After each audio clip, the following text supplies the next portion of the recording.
What is the crack? Welcome to the channel. My name's the Rusty Bartender. This is the Bitter Mai Tai. If you're new to the channel, we are making every single cocktail in Steve the Bartender's cocktail book. If you'd like, follow along with us. Let's go.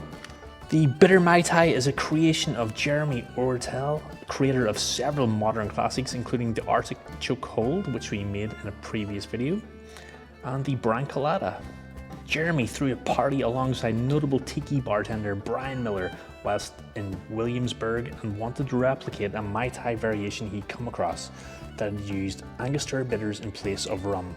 Angostura can be expensive in large quantities, so he used a combination of Campari and a Jamaican rum for a funky, spicy and bitter combination.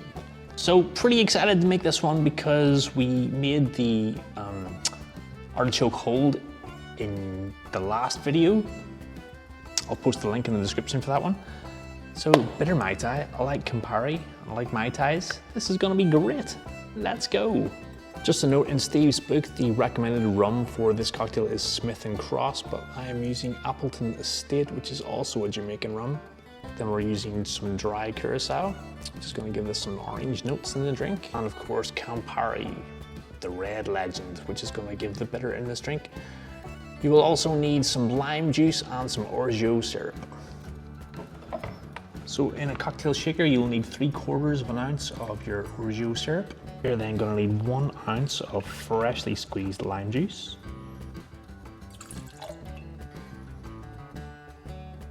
half an ounce of your dry Curacao, 1.5 ounces of your Campari, and 3/4 of an ounce of your Jamaican rum. Add ice to your shaker, and we're going to shake this for about 10 to 12 seconds.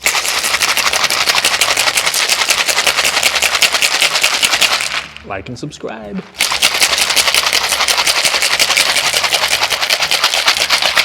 Please and thank you, as always. We're then going to strain into a rocks glass, or as I have, I've got a fancy Tiki skill mug.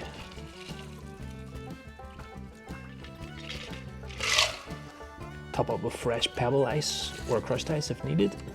And garnish for this is some mint leaves. And there you go, folks. This is the Bitter Mai Tai. Let's give this a little sip, see what's going on in the glass.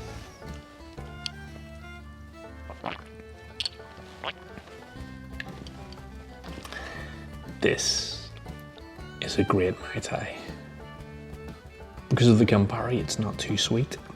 And to be fair, with 1.5 ounces of Campari, you would think it was going to be very, very bitter, but it's actually quite balanced.